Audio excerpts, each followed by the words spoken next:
Morning. So we have tracked our food for the last week, and we've utilised a mixture of just writing it down or taking some photos. Okay, and the biggest thing we need to ask ourselves first is doing that. Is that getting you the result that you want? Like, are you seeing progress? Okay, and it's really simple. The reason I like to ask this question is because it is as simple as that. It's either a yeah, and if it is, great, carry on. Okay, because obviously our diet can always be better and more nutritious, but fundamentally, if it's getting you a result, then let's not try and reinvent the wheel just yet. Okay, if it's a no, I always like to see that as a bit of a good thing. One, because we've got all our data here, okay? And two, because we can learn a lesson from all our data here, okay? So, first thing we want to do is ask ourselves why. Now, there's so many things that can influence this, and I just like to break it down. Like, obviously, we can look at hormones and all sorts of stuff, and everything in between, and stress and all this stuff, but I just like to break it down into three simple categories first, because each one of these will also influence all the other stuff anyway. Okay, portion sizes, food quality, and the weekends. This is just like a common thing. People's portions are usually off, food quality is not the best, or the weekends are holding them back. It's usually one of them three. It may even be all three. Okay, so if it's portions, we just want to ask ourselves a couple of questions. Like, one, are you weighing your food? If you're not, that could be an avenue that we could go down. Okay, it literally takes 2 seconds. Two, are your portions a little bit too big? Okay, across the board.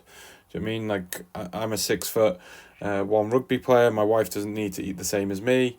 Are you in that same boat? So we just want to have a look. Are you eating a little bit too much? Just generally, what do you think? Obviously, this is where your photos come in really useful. If we're just writing down chicken and rice, it's quite hard to gauge that, because chicken and rice for a child and chicken and rice for an adult is going to be very different. But photos are going to be great for that, for you to compare. And next, could I have the same volume of food, okay, but with half the calories? Okay, so let's just say you had, we'll make it really simple, chicken, rice and veg, okay? Chicken and rice and veg, but a small amount of the rice and a lot more of the chicken and the veg is going to be a hell of a lot more filling and half the calories very easily, okay? Just through that simple switch. So the volume is still the same, the plate's still really full, but we've just played around with our food groups. So that's just something worth looking at, okay? Next is food quality. And I like to look at things like, are we snacking for the sake of it around meals? It's a very common thing. I'm guilty of it, especially when I'm cooking for Polly. Grab a thing here, eat a thing there. Before I know it, I've probably eaten quite a bit of food before I've eaten my actual meal. And it's just something to be aware of. If it's a yeah, do you think you could just wait for your lunch? It's really simple. Do you need it? Most of us don't, let's be honest. Especially if you're on a fat loss journey, it's normal to be hungry. So if you are hungry around your meals, guess what? You're doing fat loss right, okay? And just that simple realization is quite a good thing. Often people be like, oh, I'm hungry. Yeah, you come here to lose weight, to lose body fat. You're meant to be hungry. You've eaten a certain way for some time. Just ask yourself, do you need it? Or is the hunger a good thing because you're actually achieving what you want to achieve? Next, if you're not snacking around for the sake of it, okay, ask yourself, have you tried the sort of ABC rule? This is a rule we put together, where it's if you do A, B, and C, okay, if you do A and B, you can have C. So let's just say you love a chocolate bar of an evening. Ask yourself, well, have I done A and B first? Okay, have I eaten all my meals? Have I had plenty of veg?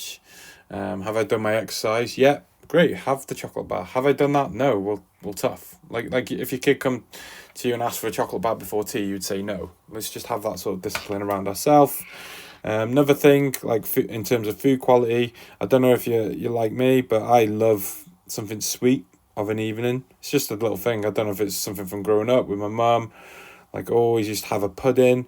Like, is there a way that we can make the pudding better? Like, I found my little solution to fulfill the craving minus the calories, okay, and it's always full of the good stuff that I need. So if it's a yeah, okay, ask yourself, like, have you tried some alternatives? Try find something really simple.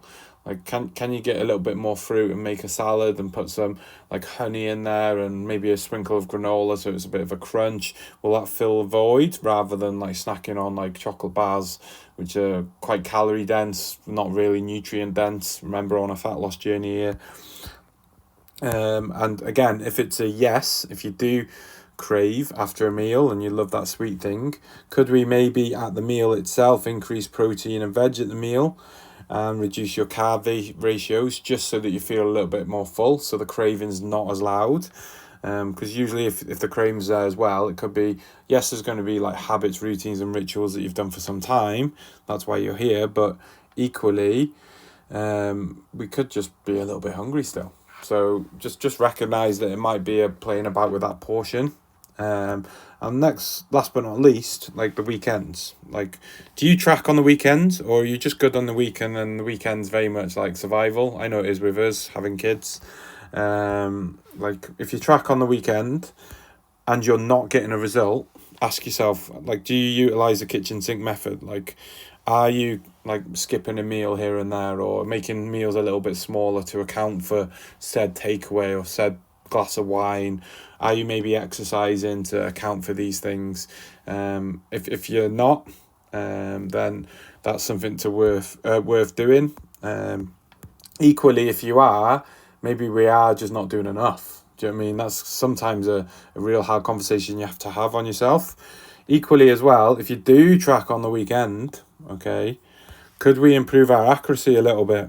Are you being a little bit lenient? Ask yourself, how could you make it easier? What's holding you back, do you think? Sometimes people are like, yeah, I do track, but it is a little bit just for you, Rob, rather than just for me. Okay, so could we be a little bit more diligent there with what we're doing? If you don't track on the weekend, like, and maybe you don't want to, we could just utilize the ABC method. Okay, have I done A and B in the week? If I have, then I'm going to have C. Okay, and you can have one thing but not two in a row. You could even utilize the kitchen sink method like I spoke about earlier. So create that calorie sink through maybe skipping a meal. Like, often we'll skip lunch personally because it's just too busy with Polly. But is that something we could do to account for the wine and the takeaway or whatever? Equally, we could just track. Do you know what I mean? If you don't track on the weekend, maybe track. Sometimes just that realization of actually what you're consuming over the weekend is massive, and it makes you make that informed decision. Okay, so I'm not sure if that helps a little bit. I very much don't want to prescribe. I want to meet you where you're at. So I've made this little bit of a flow chart to explain, but let me know what stood out to you. I think fundamentally the first question we need to ask ourselves is, like, are you getting a result? Okay, and if you're not, or even if you don't know, maybe that's where we need to start, okay? Because you should be tracking your progress to make sure that you are going where you want. Otherwise, motivation will dwindle and that will affect everything else. So find that answer and then pull apart this. I can easily send you a screen grab, but let me know what you think. Have an awesome day.